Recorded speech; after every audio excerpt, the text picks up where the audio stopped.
G'day, I'm here with Paul again. Uh, Paul's become an addict. And tell us where you're from, Paul, and a little bit about what you do. so my name is Paul Toman. I am in London, England, in North London. And after a career of about 15 years in marketing and advertising, working mostly on brands and customer marketing with brands, I switched to being a professional photographer in 2006. And since then, I've been doing weddings and private parties, to which I attend and I'm not really in control of anything, which I love, kind of being a ninja and just covering the whole thing.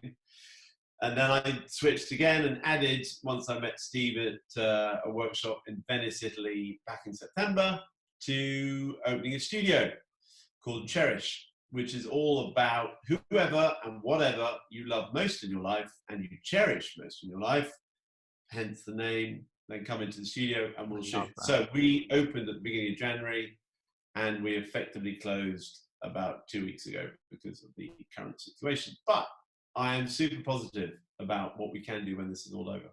Well, I mean, the doors have closed, you're not photographing, but your business is still going because you're here, planning and marketing and developing new strategies and learning. Let's face it, that's what you're doing. You never stop learning. Yeah. So weddings, let's talk about Yes. weddings. Yes. You have been granted the gift of time and you now have even more time to make sure that you're connecting with all of those potential brides and grooms and the brides and grooms that you're about to photograph. Some of them, I'm assuming, may be rescheduling weddings. Are you getting anything like that? Yeah. All of my events for the next, so far, the next 3 months, so April, May, June, in terms of actual, and the second half of March, have pushed back about 6 months and spilling over into next year. So every single one of them, I'm spending on average 12 minutes doing effectively a discovery call that is also an excitement call about how, even with a postponement, there is that much more time to love that person you're with, your fiance, and to think even more deeply about what your wedding is going to mean to you when it does eventually come around. So I've been phoning all of them. Awesome. So when you called up the parents of these people who have to postpone, and you're giving them the opportunity to talk about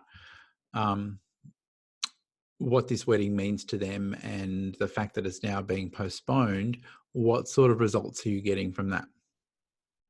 I am getting 30% are just completely petrified and just super worried about absolutely everything. Right. About 30 to 40% are responding very positively to the discovery call. It is discovery, but it's also excitement because I've already had the discovery calls prior to the original date. So It's a kind of a second one, but it's a sort of I've got to be respectful of the fact that they've been through hell in having to postpone, and a lot of venues are treating them badly. That's actually what's coming out of this. Mm-hmm. So I'm going to be sensitive to that. But it is an excitement call, and about 30 to 40% of the parents are saying that they want to celebrate the family before the wedding in a separate family session. So if it's the groom that's getting married, then the son with his siblings and the parents, there's that kind of a family session before the wedding. You should be doing that anyway, right? You're doing those anyway. Yeah, 100%, 100%. 100%. So is it possible for you to get them to a place of visualization and to maybe, because everyone else is treating them so badly, could you get them to a place where they really want a piece of artwork and you could gift them something towards that artwork? Yes. If they're saying that they want the artwork. Have you done that already? I've done that with some of them. I've done association and visualization with some of them, not all of them, which is wrong. Well, then Um, it's not a discovery call if you haven't done that, yeah, that's correct. Um, because we need to be and totally transparent with how much they could be spending. yeah, So that's got to happen. yeah. And if you are getting to that point and you are giving them a gift certificate or something towards their artwork, then that's clearly seated in their mind as something that they're going to want to get. Yes. Yeah. Yeah. So now that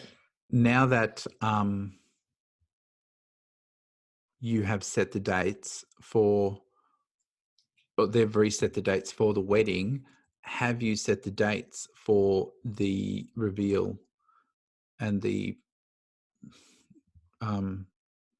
design consultations Yes. with each of them? So you've reset the dates for them to come in and see their album with the parents and the bride and groom, bride's Yes. parents. I'm now, because my studio was open only a couple of months ago, and I did a whole bunch of design consults of clients that I'd had before I met you. I just kind of tested the whole process of doing a design consult. Mm-hmm. Now I've done that, and I'm confident in how to do it in a studio environment instead of going to their house. Yep. I'm now doing separate design consults for each set of parents. Great. And how are they going? They are going really good. And Awesome. I'm really noticing that parents absolutely want their own set of photos. That not always, I'd assumed that they'd want a smaller book in the past, but actually they're very happy to have just as big a book as the bride and groom. And they want different content. They want different content as well, because there's things that are different.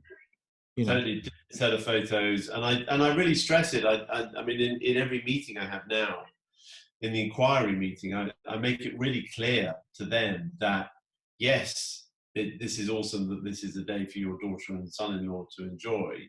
Great. But it's also about you guys, because without you, this wouldn't be happening. Great. And I'm also making it clear that certainly with the albums and the wall art, this is a way in which their future grandchildren can be part of that celebration of seeing how mummy and daddy were on their wedding day. Yeah.